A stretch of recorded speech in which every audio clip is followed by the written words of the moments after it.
Welcome back to Dracon's Plays, the Banner Saga 3. Alright, we've reached the White Tower. We're going in. Actually, we're already in. Technically, I think we're near the top. Quickly, the top of the tower is just up these stairs. It's crazy. I still can't believe that's an actual sun. And you're just gonna put it back in the sky somehow? Even will. Juno, there has to be some other way. I can't. You can! We've come this far! Wait, Juno, wait! This is really happening now. Give me a moment. Juno even embraced one final time. Even wished for something meant only for her. And then, you were forced to move on. Okay.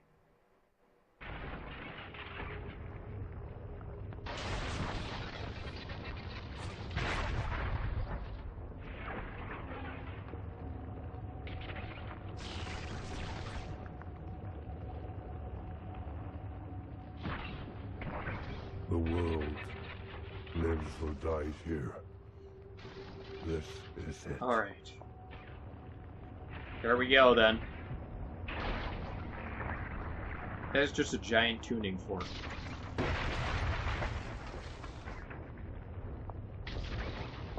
I mean, so is even staff, but...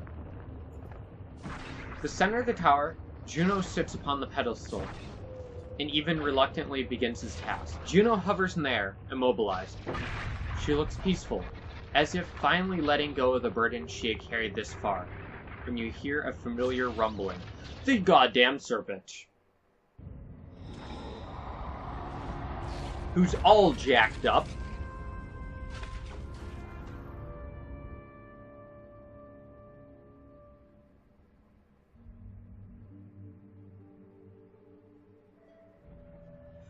The serpent raises its tattered head to the tower top. It speaks in an ancient tongue, as before. Be gone, creature! You don't even have the strength to crush this tower anymore. The serpent continues its low, undulating speech, like smoke rolling over seawater. Even stops. He's listening. Guravasave. What does it want? It is giving up. Wants to make a deal. Half a prophecy of extinction, it says. The darkness will lift. It will spare Aberrang. It consumes only half the world. That deal sucks. Half the world in exchange for what? Juno's energy. If I release it to the serpent, Juno will be gone. But she won't suffer. You can tell Even is seriously considering it.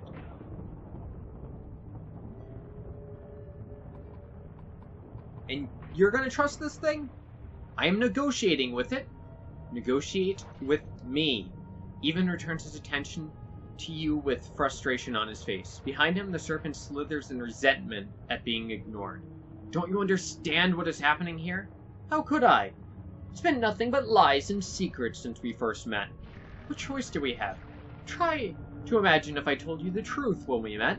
It's hard enough convincing anyone to listen in the first place. Back in Strigaholm, when I begged you to wait for Juno, how long did you wait? Would you have been so quick to abandon Rook or Alette? After all, I didn't even try to save the Varl from extinction. If you knew the truth of you drowned in that lake yourself. Drown me in that lake yourself. I couldn't even trust you to save yourselves.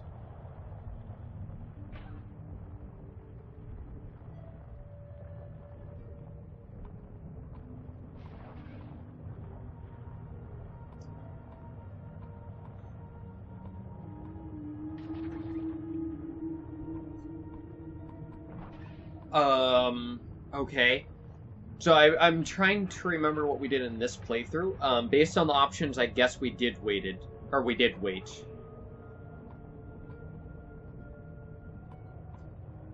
We trusted you. True enough, but only because you had to consider your own discomfort. What's the point of this, Ivor? So brothers and clansmen keep killing each other over petty disputes? So Varl and Dredge can go on destroying each other over ancient history. Even after we realized the Dredge were only fleeing the darkness. Same as the rest of us. Even after discovering a Dredge child dying in the snow, an infant. Everyone was ready to slaughter it like a pig.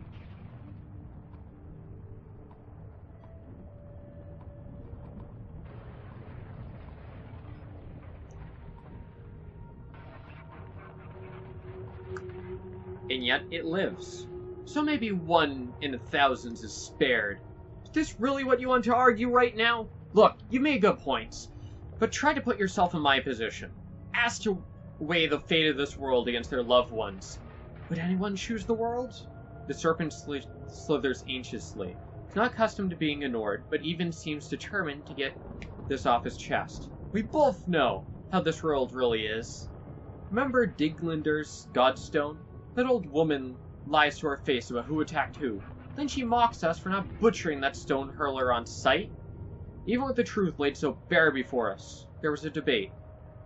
How can we hope to overcome that kind of spite and ignorance, that hatred? What are we fighting so hard to preserve exactly?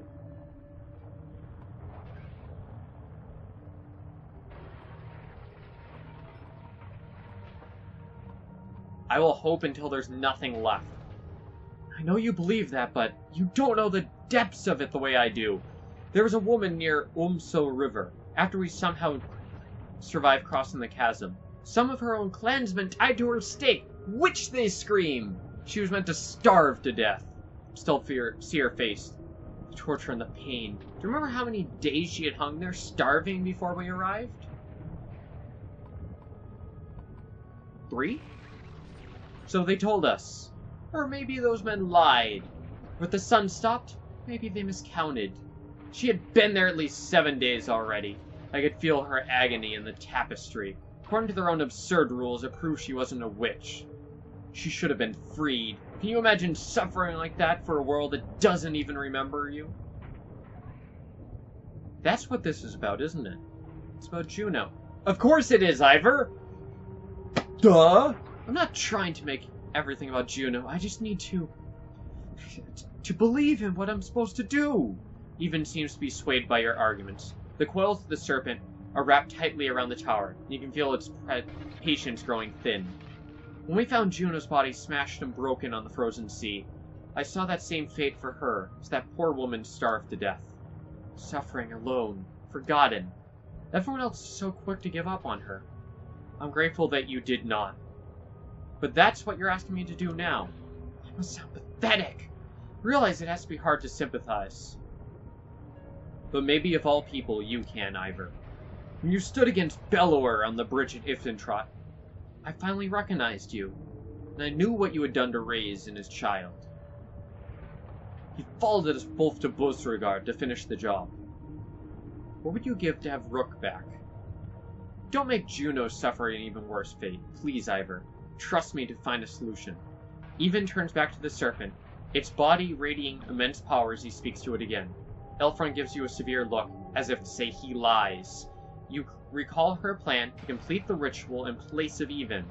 If you're gonna do something, it has to be now.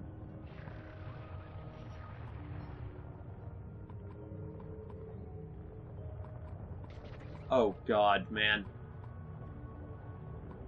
This isn't what Juno wanted. Even again stops speaking to the servant, but this time he turns to you with sorrow instead of anger. Juno is everything this world deserves. Instead, you got me. I'm so tired, Ivor. Courage! This was the hard part. Forgive me, Juno. I'll love you always. Oh, crap! I've never seen anything like the sun coming to life. And I hope I never will again. Stuck with him, just a speck so far above our heads was Juno, who turned the darkness into light. Ivan did not want to leave the sun behind as we departed the inner earth. I expect he will return there often. No Vorp crossed our path on the long trek home. They have all turned to ash. We did it! And now, talk it out. Long hand. The same thought rattling around my head the whole way. Do I dare to hope? Journey's end. We did it. We saved the world. Woo! And both groups survived. There were casualties, but we made it. Oh, it just ends there? Really? I need to know if there's a post-credit scene, man. I need to know if there's a post-credit scene. I knew there were. Somehow, I knew they'd do it. Whatever it is. The sun's actually moving again. For a long time, things were looking pretty hopeless. I'm definitely the oldest at this point. The gods are dead, the world's turned to dust. And we go on. And on we go.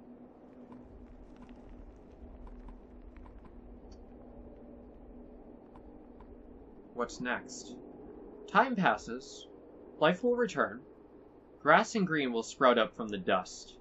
Even though Aberrang is gone, I believe there are other survivors. Far in the north, perhaps huddled around Godstones. South of the darkness, there may still be horseborn fleeing across the fields, or ships of men, or dredge without sunder. So we rebuild. Just wish that my dad could have been here to see this. I know how proud he'd be.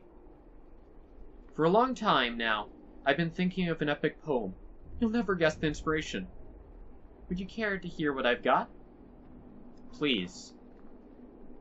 Aleo smiles and draws his lute from around his neck, or from around his back. He sings with a brightness in his voice. Only the sun has stopped, cut with keen-edged sword. Little did they sleep, lest they not come home. Weary the weight of the sun, of our bones the hills, the slayer and the slain. From their homes must all flee, and cast their home into the air, to speak in all tongues where a foe may lurk. The destined day shall come. The fetters will burst, brothers fight, and kinship strain, and in fear quake all. The true hero comes reluctantly, raising high their shining lights. Alas, the sea is still dead and wide, the hounds are a-hungered. We live as we live, with the mighty grief that was ours and theirs. Only we few remember it now. Aleo rests his throat, and then gives a little cough to indicate he's done. It's not bad, as far as poetry goes. Like any good historical account, could use more verses. At the end there, Aleo laughs. Ah, you're right. Certainly could. Good start, though.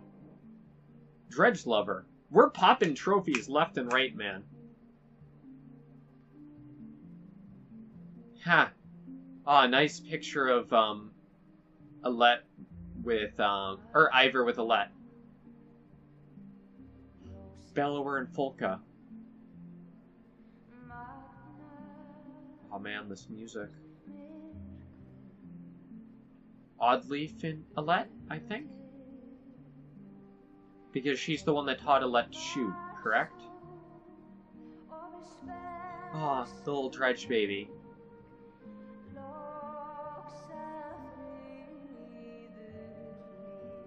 Huh. Some drinking Varl. Oh. I guess that's, Ubin and the Horseborn.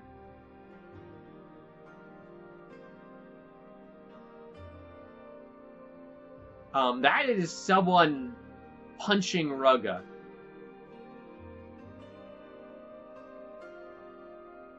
That's Rugga about to stab the king.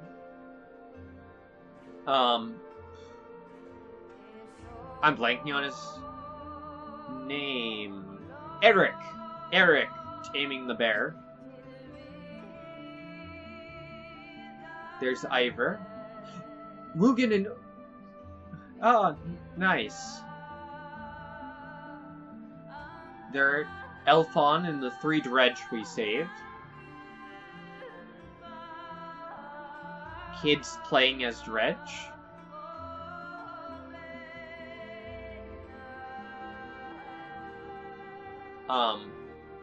Oh, that's Bellower. And that's like a stone weaver. And then you have, like, Ivor. Oh. That's Rook, Alette, and then, their mother. Or, well, Alette's mother.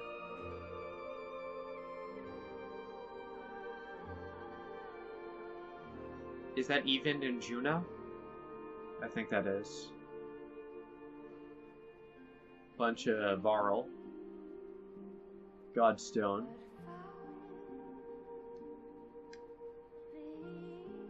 Alright. Oh, man. Normal difficulty. Nice. Keep it together. Pop in trophies left and right.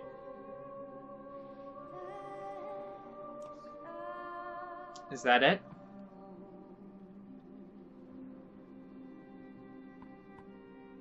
I guess that is. Alright, so anyways, that was the Banner Saga 3. Quite the adventure. I am really happy to see this through to its end. I am also really happy we managed to pull it out at the end there. Because I could have blown it all at the end with those decisions, I think. But we did it. We saved the entire world.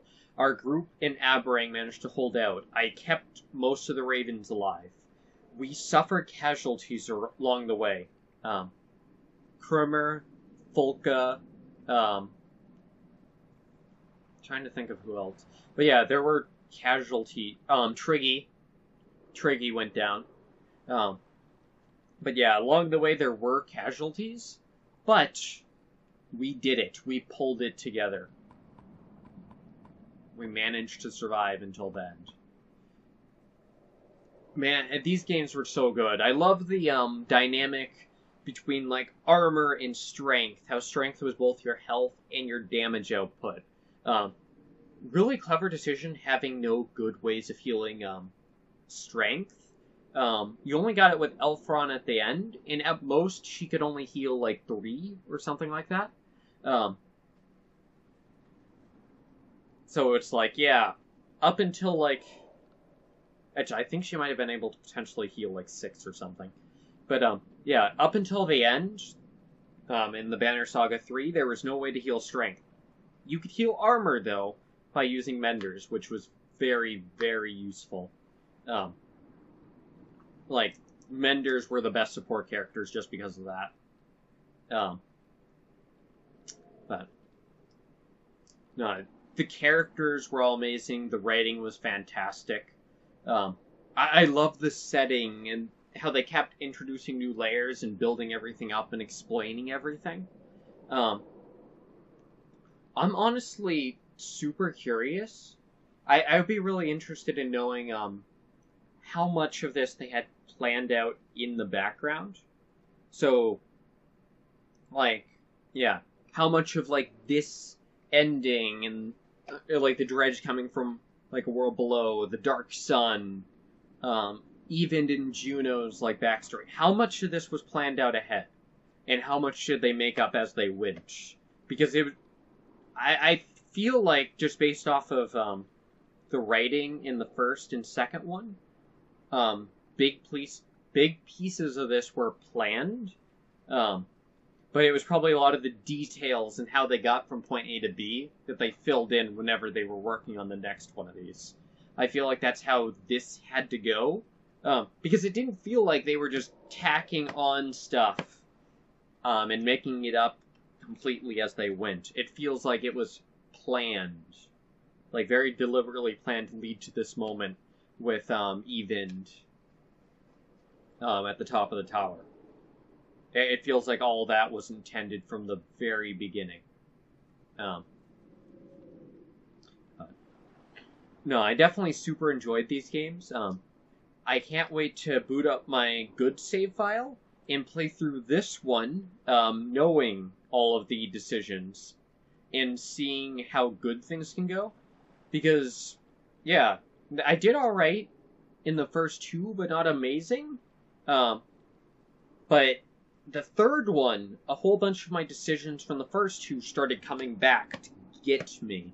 And I feel like I might have, overall, made worse decisions over the course of this one. I managed to pull it out at the end, which is the big one. But I made a lot of bad calls in this one. Like, the entire thing with Folka probably being at the head of that. And Rugga. Yeah, Folka and Rugga, my decisions with them, I think, were the worst ones. But, Yeah, I'm curious to see how much is different when things are going right all the way through. It was definitely a struggle, and I was feeling the pressure towards the end. But yeah, fantastic game. I really, really enjoyed these. Alright, so anyways, this is the last one in this series. They currently do not have plans to make more. Potentially we could see a prequel set it during like one of the Great Wars. That would be interesting. But yeah, this story is done. They don't need to keep going. There doesn't need to be a Banner Saga 4. There could be a Banner Saga The Great Wars or something. Some sort of subtitled, like, obviously separate series. But it should not be 4 if they do anything else with this world and all that stuff. But anyways, I hope you guys enjoyed this adventure and the previous 2 as much as I did. And I hope you guys will join me for my next adventure. Bye!